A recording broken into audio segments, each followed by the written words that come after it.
Hello, name's Brum. I wanted to show off my base at GTNH, at MV specifically. Saw someone do this on YouTube, figured, oh, that'd be fun to do for myself as well. So, here I am. This is where it began. This was my sort of Steam, or well, basically Stone Age up to LV base. You can see on the map where my MV base is, and yeah, I will acknowledge, because to GTNH players this is somewhat important in particular, that there are some elements that are cheated in this run. At this stage I didn't really, like, up to Steam I didn't really cheat anything. It was mostly past that I did a little bit. The decorations, so sort of the hole that I put all of the machines into in LV and so on, is cheated. I just wanted to create a mode because I hate building in survival, frankly. But that's, you know, cosmetic, I guess. I think that's fine. The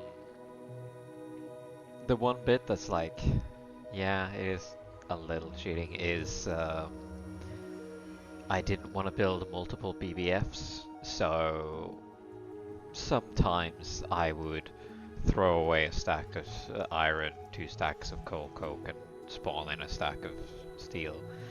Little things like that. And there are like 2 or 3 places as well, but I'll point those out as I go.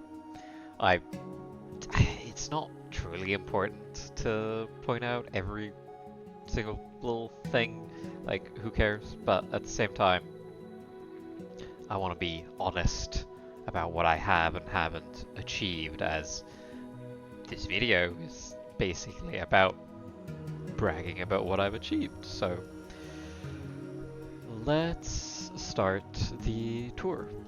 So first and foremost, here's the nether portal that you've been hearing this whole time. I haven't actually put a nether portal in the new base, so I still go over here for the nether portal.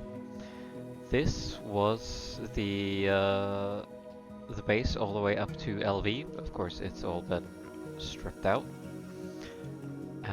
All I've got is the creosote tank and the steam tank. That's about all that's left. Everything else has been ripped out. These two. If we go here, this way is the where the main base is. I also want to mention I have a friend who's helped me with a couple of things. He's not done like a lot in terms of progression. Mostly been doing little bits here and there. But he has done some really cool stuff for this, which you'll get to see. Let's speed this up. I'm in creative mode just to be able to show this off.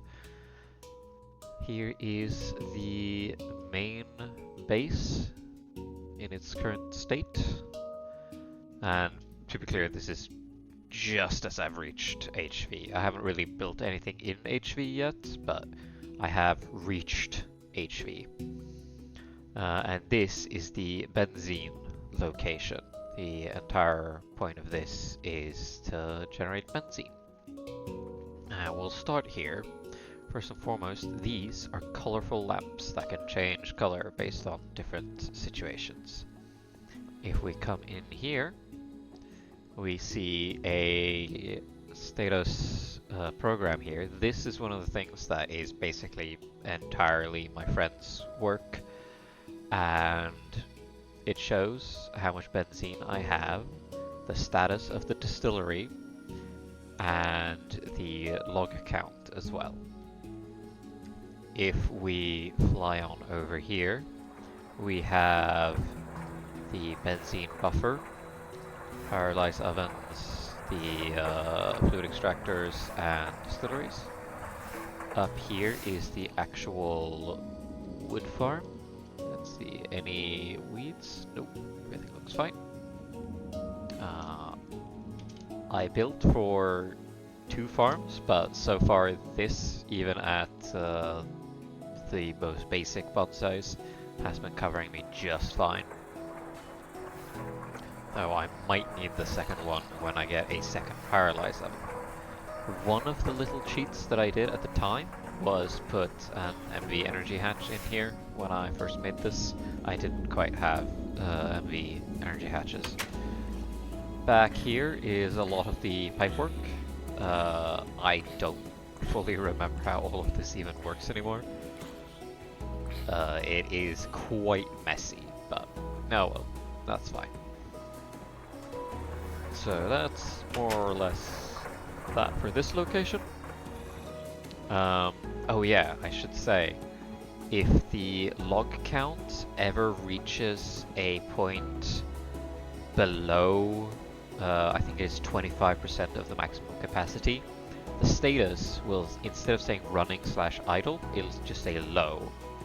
And if the benzene buffer goes below 60%, the green lights out there will turn to yellow, and if it goes below 30%, it'll reach red, which is pretty damn cool. I really appreciate my friend's additions for that.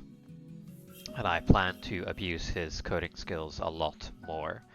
Here we have stickweed and glowflower, which gets put here. Then we have, you know, sort of the main storage of the base, as well as the sort of machine workshop in this corner. Not all of my machines are here, you'll see. The crafting chest. We also have the logistics network here.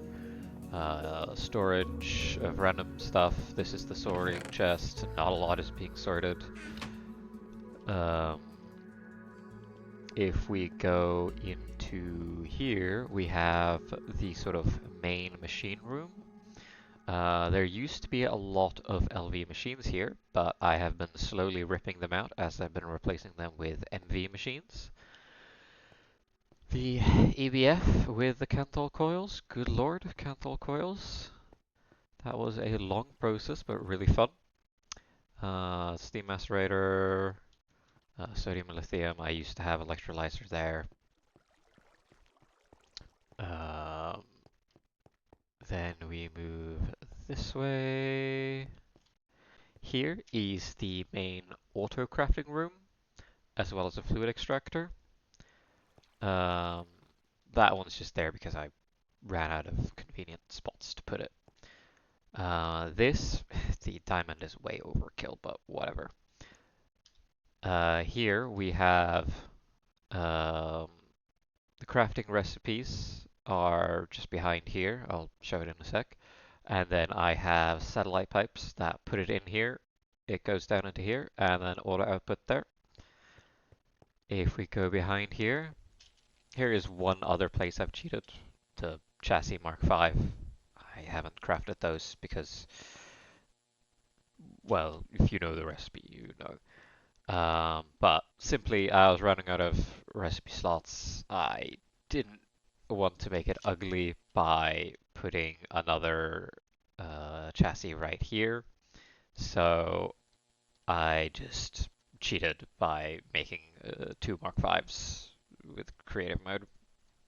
I think that's personally fine, but I still want to acknowledge it in case you feel like that somewhat delegitimizes things. But everything else, legit. So here I have, as I mentioned, crafting modules that take a recipe, puts it in the satellite up above, and then you get your resource. These are the satellite pipes. Here I have marked their IDs. Over here I have a solidifier, mostly for polyethylene. And yep, that's that room. Then if we go here, we have up here. Here is nothing right now. These blocks are cheated. That was me doing shader testing, trying to get colored lights to work. Here we have two water tanks that are fueling the steam generators from LV. My first few stick reeds. And here, working on sugar beets, which I haven't finished. Um, Here we have nothing so far. Up here we have the Twilight Portal and decorative, the old rubber trees, which I do not need anymore because of the stick reeds. And I think here's the kitchen. And then here is a room for converting dioxide something, I forget, into silicon, and then into solar grade silicon. All as a closed loop. Very fun. Now we can have a look at the sort of behind the scenes area. So here is the first bonsai farm, and it sends the logs up. Well, it first stores them there and then sends them up to the creosote ovens, which I'm going to briefly have a look at. They are there. I never really finished that tower, and you can see one of the coke ovens isn't finished either. Rex never fixed it.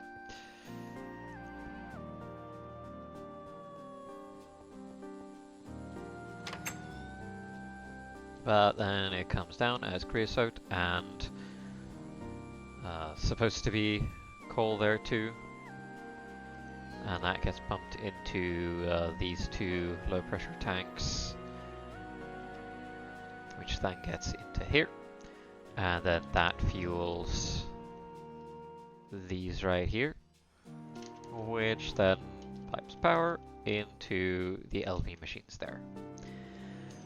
Now, beyond that, this sort of back-end area has expanded quite tremendously. There are a lot of cables going everywhere now. This goes up to the solar grade silicon area that we saw before. There is also a bunch of stuff down here. Here I have fully automated polyethylene. All it needs inserted is some oxygen, which is automated up at the polyethylene area. Here I automatically cool Canthal. That's about all that this thing does right now. And I think that's largely it. Yeah, here's the underground of the auto crafting area, though a lot of this has been made redundant. If I come back up this way, I used to have the auto crafting machines put here, but it was a much more complicated system and also had was prone to failure.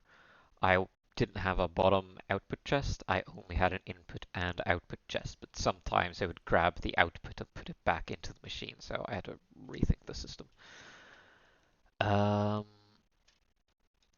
Right, I think that is about it.